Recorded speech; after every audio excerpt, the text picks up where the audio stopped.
choices for you and your family. Cook it, give it. You'll love when you live it. L-I-V-E, live it. Welcome everybody. My name is Andrea Miller and I'm a registered dietitian and certified diabetes educator here at Community Hospitals and Wellness Centers in Bryan. And I'm so excited, back by popular demand, I have Santa Claus with me here today for our Live It Winter White. So I'm so excited to show you a couple desserts today. It seems like this time of year, everybody's baking, everybody's cooking, so why not include some healthier recipes during the holiday season?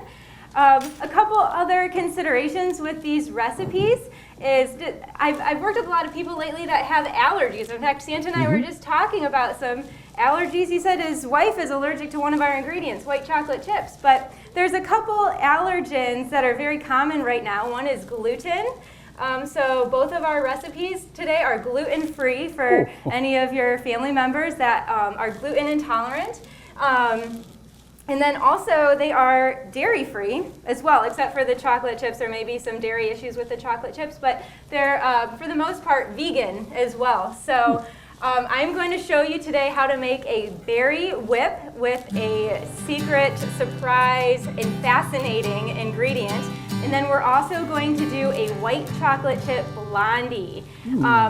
And we're going to use the entire can of chickpeas in some way today. So all of our audience members have a can of chickpeas. So we're going to go ahead and get started with our first recipe, a berry whip. We're going to be using a food processor quite a bit today that I realized just now we forgot to plug in. So we need some power for our food processor.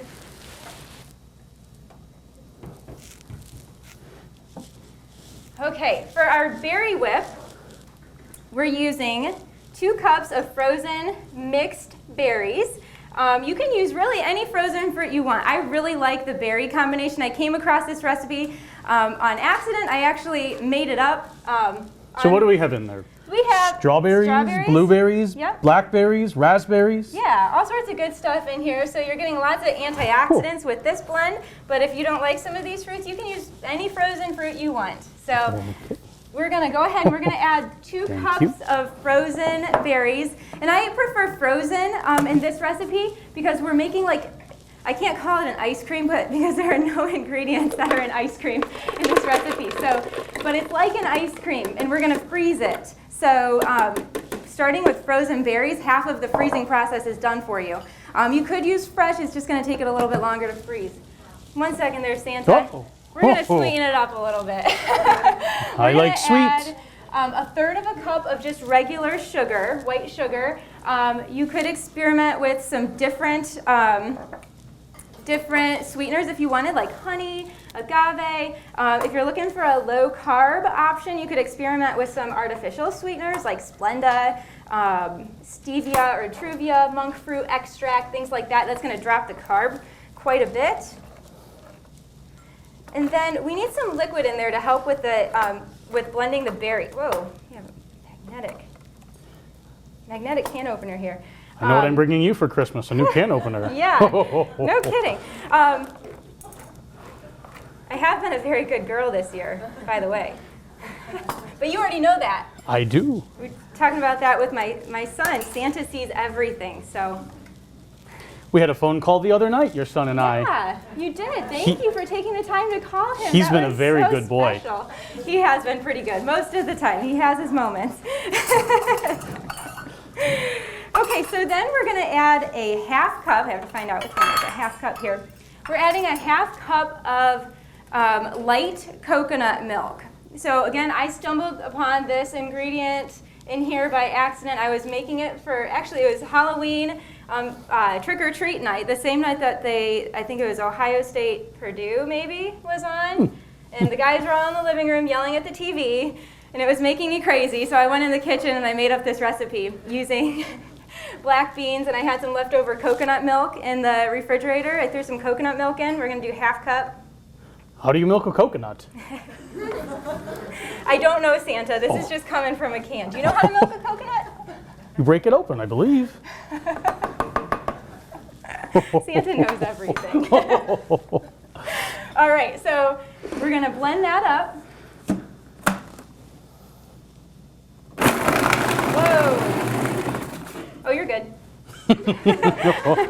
I was just blowing for effect. It goes, ho! Not It's whoa! ho, not Ho, ho, ho. All right. How does it look? Is it pretty smooth? No. No. Okay, we'll go a little bit longer. Well, while Santa's working on that, I am going to get our chickpeas going. So we're actually not using the actual bean itself in this recipe. We're just going to use the liquid from the can. So most people dump this off, but in about 2015, they realized that you could whip this liquid, and it is actually a really awesome vegan alternative to egg whites or heavy cream. It whips up into peaks, just like either of those would do in a recipe. And for those of you thinking you're putting bean liquid in my ice cream, not ice cream, I guess. Yes, I am, and you're not going to taste the beans. I promise. It does not taste like beans at all. So I'm just going to drain the liquid. You want something with tall sides. If you have a KitchenAid mixer, or I guess a stand mixer, doesn't have to be that brand. A stand mixer works really well for this. It takes a lot of the work away from it. I'm going to use my immersion blender. It has a whisk attachment. You don't, I repeat, do not put this in the blender or food processor, because if you do that, it's going to destroy the bubbles as quickly as it makes them. So you have to use some type of whipping blade or whipping attachment like a whisk. I have heard of people hand whisking it, but you're going to be hand whisking for like an hour. So if you want some exercise, go ahead and hand whip it. I've also heard of people putting it in a jar, like a glass jar, and shaking it. If you want something, your kids need some character building, maybe that's a good option. Make sure the lid is on tight. Make sure the lid is on tight. But I like this. This works pretty well. So you just whip it, and it's going to take a second here, and it's going to get noisy. I promise, or I apologize for that. And actually, Santa, while I am whipping, would you mind transferring our puree, our berry puree, into the glass pan right here? Mm-hmm. Hand him. Thank you. Transfer it right in there.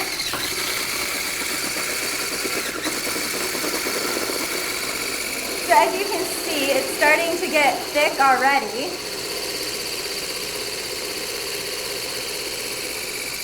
And the time just really depends on what you're using. A hand mixer would work as well, but it's going to take it a little bit longer. So some bubbles are forming.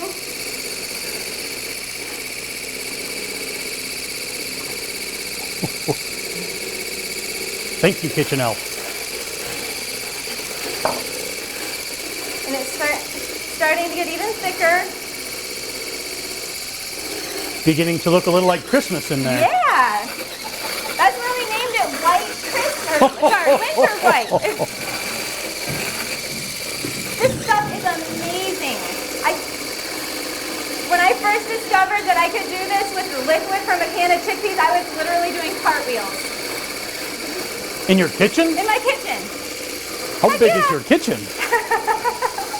I come down the chimney and leave presents. I don't take a tour. How big is your kitchen? Or how small are your cartwheels? Big enough to do cartwheels, I guess. So you can see, so I didn't whip it very long there, and it's already, we have some peaks there. So I'll whip it a second more. It's very solid. If you were making something with, this is called aquafaba. The liquid from a can of beans is called aquafaba. And if you were making this at home and wanted to stabilize it a little bit further, you could add a little bit of cream of tartar to it to help stabilize it. But as we freeze it, that's going to stabilize it itself. The freezing process is going to help stabilize it. So I'm going to add in our berry puree And I'm going to be very careful here not to break down the foam. I'm just going to kind of fold it in. So, yeah, aquafaba, again, in 2015, around that time, somebody found that you could do this with the liquid from a can of chickpeas. Very popular in the vegan world. Before this, there was really no alternative for vegans for egg whites, like beet egg white, or whipped cream in the dairy. So, the real nutrition benefit of this, calorie-wise, it's almost nothing for the aquafaba itself. It's about 3 to 5 calories per unwhipped tablespoon. So hardly anything in it, just a little bit of like starch residue, a little bit of, trace amounts of like proteins, amino acids, things like that. But we're still learning a lot about this substance. We don't really understand completely why it's whipping the way it is. But it does seem to act as a very effective like egg binder, and it whips up just like this. If you have an ice cream maker at home, put it in your ice cream freezer, and it's going to come out just like soft serve ice cream. It's really, really awesome. If you don't have an ice cream freezer, just go ahead and put it in a pan like this. Kind of spread it out and set that in your freezer for about an hour or two. And then go ahead and serve it. If you leave it in for longer than that, I think the samples we got today were left in the freezer just a little bit longer than the 1 to 2 hours, so they're a little bit more firm. That's okay. Some people actually prefer it like that because it kind of, I don't know, I've heard people describe it as like cotton candy ice cream. It kind of melts in your mouth when you take a bite. It kind of like just dissolves and turns into nothingness. So it's really kind of fun. Thank you. I've also experimented with some other applications of aquafaba. I've made meringue with it, actually. Ooh. So like meringue cookies, you beat in some sugar and drop it on a cookie sheet. You have to bake it for quite some time, though. There's recipes online if this is something you're interested in. But I just thought this was really cool. I got really excited when I saw that you could do that with a can of chickpeas, and I just had to show you guys. So we're going to set all this aside. Do you know what we call a freezer at the North Pole? Outside. Outside. Got it! Yes! So yeah, if you're at the North Pole, Santa, you can just go ahead and set this outdoors. Actually, this time of year, you can probably do the same thing. So yeah, we're going to set this aside. I'm kind of tempted just to like dig in right now and eat it. But so what do you do with the rest of the can of chickpeas then, right? You make blondies. Blondies? Blondies. Like brownies, but we're using the chickpeas. Has anybody ever made black bean brownies? Mrs. Claus loves black bean brownies. Loves black bean brownies. I love black bean brownies, but we just use the liquid from the can of chickpeas, so we have a can of garbanzo beans here that need to be used. So we're going to go ahead and we're going to throw these in the food processor along with a few other ingredients, and we're going to make a gluten-free blondie, so a white brownie. Clarification for everybody out there. Chickpeas and garbanzo beans? Same thing. Good to know. So I don't really know why there's a name difference. I haven't done research myself. I just use them interchangeably. They are the exact same thing. Chickpeas, actually this can right here, not that I'm promoting a brand, on the front it says chickpeas and on the other side it says garbanzos. So yeah, same thing. It's the same thing you use to make hummus. So they're a great source of protein and fiber, plus they have other nutrients in them as well, vitamins and minerals. So if you have picky children and they don't like beans, turn it around and tell them it's peas. If they don't like peas, turn it around and tell them it's beans. That's right.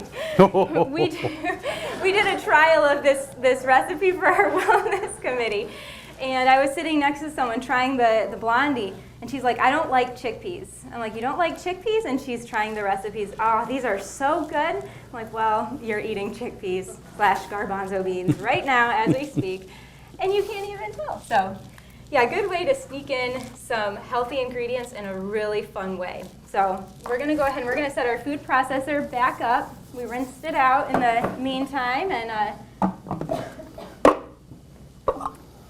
get Get everything ready. The first thing we're going to add to our food processor once it's ready is some oats. We're using quick oats, and we're going to give those a quick pulse before we put anything else in to kind of blend them up a little bit. So it's almost like an oat flour. At home, I usually use flax meal for this. You can also do that. Just depends on your preference. Figured most people had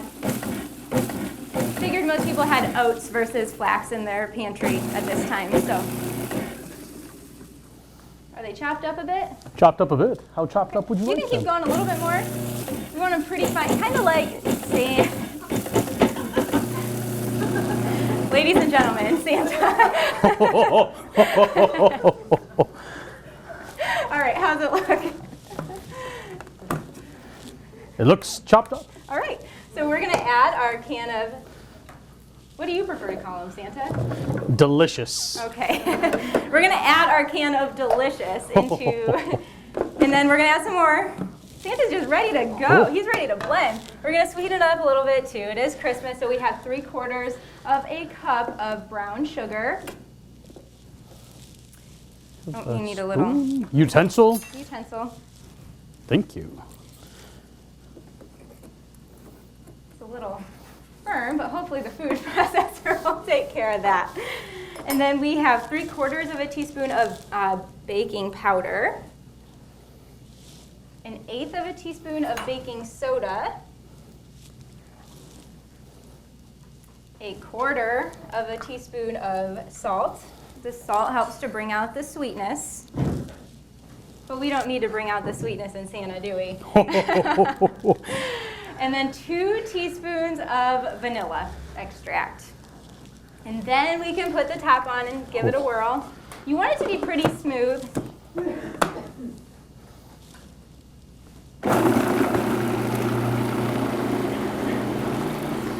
Food processor is my new favorite instrument. You can use it better this year. You must have been practicing. Indeed.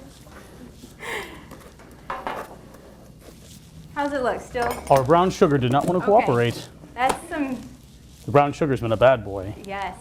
Brown sugar's on the naughty list this year.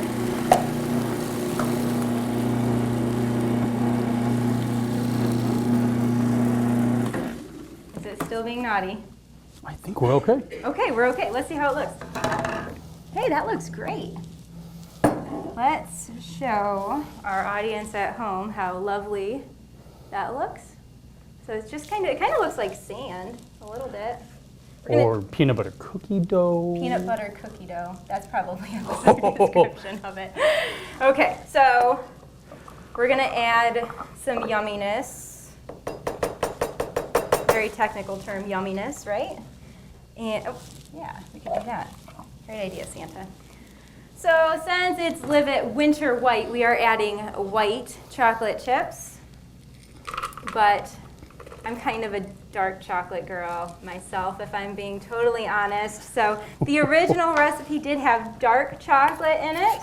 And for Mrs. Claus, you're probably going to want to use dark chocolate for her too, because we don't want her getting sick during the holidays. Very important with her allergy or intolerance to dark chocolate chips, or to white chocolate chips. White chocolate. You said. White chocolate is If you what took she- dark chocolate away from her, She would be an unhappy Mrs. Claus. Angry she elf. might be a Grinch. Yeah, we need Mrs. Claus to be happy during the holiday season. So we are going to take an 8x8 pan and we're going to spray it a little bit with some cooking spray, or a lot of cooking spray. And then we are just going to dump that in there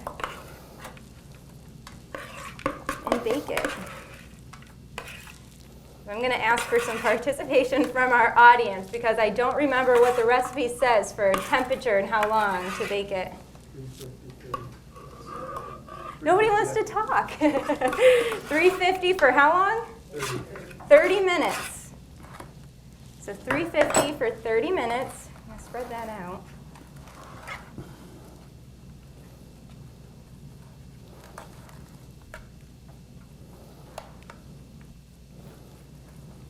Pop it in the oven for 350 for 30 minutes. It's going to look a little bit underdone when it comes out of the oven. You really don't have to worry about this being underdone though, because there's nothing in here that you can't eat raw. In fact, if you were going to let your kids lick the bowl for any recipe, this one's the one to do it, because there's no eggs, there's no flour, which is actually also a risk for foodborne illness now, actually. E. coli actually is the disease I was looking for. So raw flour and raw eggs can both be a risk for foodborne illness. But this you could eat just like that. It's completely safe. But we're going to bake it 350 for a while and pop it out of the oven. And then you have an ice cream, a fairy ice cream, and a white chocolate blondie. And you're good to go for your family gatherings or any party that you're going to. So I want to thank everybody at home and our viewers here and Santa so much for joining us again today. We really appreciate you taking time during this busy time of the year to come and help us make desserts today on Live It. So does anybody have any questions? To all the kids out there, leave these for Santa Claus. I have to eat about 1 billion cookies on Christmas Eve. We want to keep Santa healthy. That's right. Thank you for having me. And eat some different stuff, yeah. Any questions from our audience? Merry Christmas! Merry Christmas, everybody!